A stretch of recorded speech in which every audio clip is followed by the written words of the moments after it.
1월 8일 금요일 말씀 묵상 시작하겠습니다. 안녕하십니까? 한승아 목사입니다. 여러분 지금 한파주의보가 내려졌죠? 또 엊그제 내린 눈으로 길이 많이 미끄러운 것 같습니다. 여러분 건강과 안전에 유의하시는 하루 되시기 바랍니다. 오늘 우리가 함께 나눌 본문은 누가복음 3장 15절부터 38절인데요. 여러분 오늘 본문은 다뤄야 될 내용이 조금 어렵게 느껴질 수 있습니다. 근데 여러분 제가 며칠 전에 말씀드린 것처럼 예수 믿는 일은 공부하는 일이라고 그랬잖아요. 여러분 하나님에 대해서 배워가는 게 그러니까 매일 쉬운 것만 하면 그러니까 어렵다는 것이 우리가 구구단을 처음 배우면 모를 때는 구구단이 어렵게 느껴지지만 익숙해지면 그게 쉬운 것처럼 우리가 들어보지 못했던 이야기들이기 때문에 어렵게 느껴질 수 있는데요. 여러분 오늘은 좀 공부하는 마음으로 오늘 함께 말씀을 나눴으면 좋겠습니다. 오늘 본문은 구약의 예언대로 주의 길을 예비하는 자인 그 세례 요한 뒤에 오시는 예수님에 대하여 말하고 있습니다. 바라고 기다리던 모든 사람들이 세례 요한을 혹 그리스도인가? 라고 질문하고 생각했다는 오늘 본문은요. 메시아에 대한 당시 사람들의 간절한 소망을 보여줍니다. 이스라엘은 주전 600년도에 바벨론에 멸망당한 이후에 예수님이 오시기까지 600년 이상 여러 나라의 압작 가운데 시달리고 있는 중입니다. 물론 하스모니안 왕조를 통해서 잠시 독립한 때도 있었지만요. 지금 이스라엘은 다시 로마의 지배 아래 있습니다. 하나님께서 택한 백성이라는 자부심이 강했던 이스라엘은 여러 민족의 지배를 받는 동안 종말의 이스라엘이 회복될 것이라는 구약의 예언을 붙잡고 살아왔을 것입니다. 구약의 선지서들은요. 종말이 되면 하나님께서 보내신 메시아를 통해 하나님의 구원과 심판이 있을 것을 예언했죠. 즉 메시아 시대가 오면 전 세계적으로 하나님의 통치가 시작될 것이라는 예언을 한 것입니다.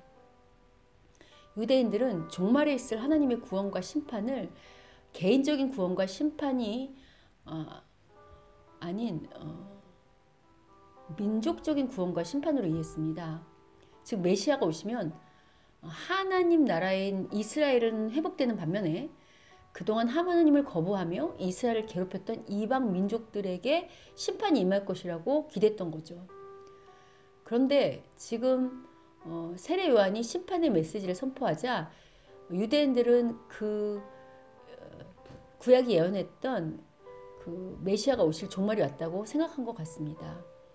그래서 이스라엘의 회복을 간절히 소망하면서 광야의 세례 요한에게 앞에 와서 세례를 받았던 유대인들은 심판에 관한 질문뿐만 아니라 세례 요한이 혹 오실 메시아가 아닌지 궁금해하는 것입니다. 여러분이 몇백 년을 다른 민족의 억압 가운데 살았던 민족이라고 생각해 보십시오.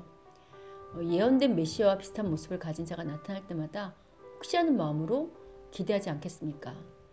그러나 지금 요한은 자신보다 자신 뒤에 오실 예수님에게 모든 초점을 맞추고 있습니다. 요한은 자신은 오실 이에 신발끈을 풀 자격도 못 된다고 말할 만큼 자신은 예수님의 지위와 비교할 수 없는 자임을 말하고 있습니다. 또 자신은 물로 세례를 주지만 예수님은 성령과 불로 세례를 줄 것이라고 말하죠. 구약에서 물은요 더러운 것을 깨끗게 하는 그러니까 정화를 의미했고요. 이런 측면에서 요한의 물세례는 죄용서와 구원을 상징합니다. 그러나 세례 요한이 실제로 죄를 용서하거나 구원할 능력을 가지고 있진 않죠. 실제적으로 죄를 사하며 구원하는 능력은 예수님에게 있죠. 지금 요한이 말하는 예수님이 주실 성령과 불 세례에 대한 해석은 여러 가지 견해와 논란이 좀 있습니다.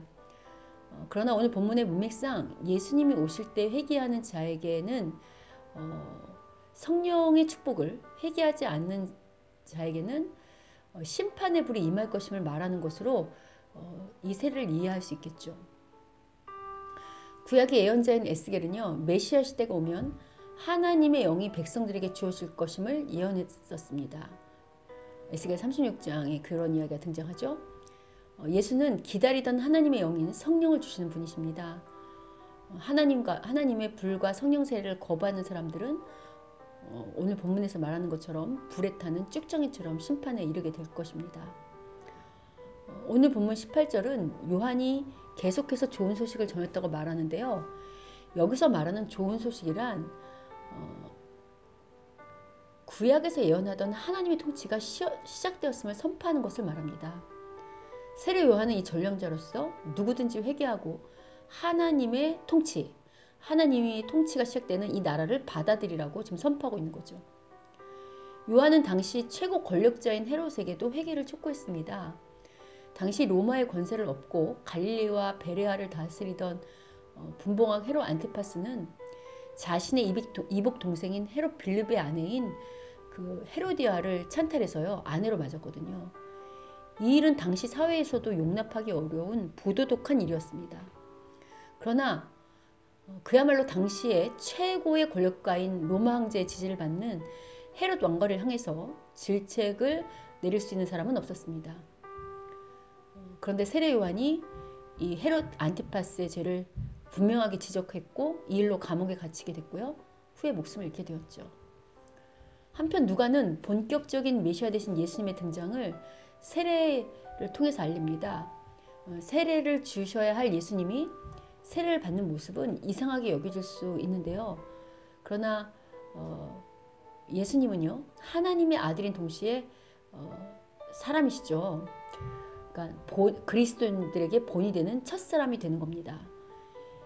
그러니까 새로운 하나님 나라의 시대를 여는 첫사람이요. 이것이 오늘 본문 23절부터 등장하는 족보에 잘 나타나고 있습니다. 보통 유대인들은 예수님의 족보를 이스라엘의 첫 조상인 아브라함부터 시작하거든요.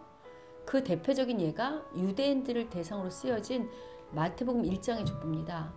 그런데 누가는 예수님의 조상을 태초의 첫사람인 아담에게까지 연결시킵니다. 그리고 사람을 창조하신 하나님까지 그 족보에서 연결시키고 있죠. 여러분 아담은 모든 인류를 대표하는 첫사람입니다.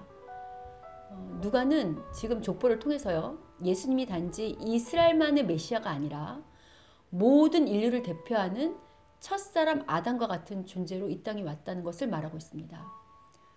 하나님께서 아담을 지으신 목적은 하나님을 대신하여 만물을 통치하되 만물의 참된 주인이 하나님이심을 잊지 않고 하나님을 섬기는 것처럼 만물을 섬기는 게 아담의 사명이었습니다. 그런데 아담은 이 사명에 실패했죠. 그래서 예수님이 이 땅에 오셨는데요. 근데 예수님은 이 아담의 사명을 완성한 새로운 아담이고 새로운 인류의 대표가 된다고 오늘 족보가 말하는 것입니다. 이런 측면에서요. 그리스도인의 목적이 그리스도를 본받는 것이라는 겁니다. 동시에 예수님은 평범한 인간만이 아니라 하나님의 아들이라는 것이 그러니까 맨 첫 조상이 하나님이셨잖아요. 오늘 족보가 말하고 있는 거죠. 이런 예수님의 정체성은 세례 시에도 잘 나타납니다. 예수님께서 세례를 받을 때 하늘이 열리고 성령이 강림하며 하나님의 아들이라는 소리가 났죠. 이런 구절들은 구약에서 새로운 하나님의 통치 시대를 시작하는 메시아에 대한 예언들과 연결되어 있습니다. 오늘 본문의 예수님과 세례 요한의 모습은요. 그리스도인들이 어떠한 삶을 살아야 될지에 대한 여러 가지 시사점을 던지고 있습니다. 당신이 그리스도냐고 물을 만큼 세례 요한은 사람들에게 인기가 많았습니다. 그런데 세례 요한은 그런 인기를 자신의 것으로 취하지 않고요. 자신에게 집중하지 않고 자신이 아닌 예수님을 증거하고 그분을 높였죠. 여기서 진정한 겸손이 무엇인지 배우게 됩니다.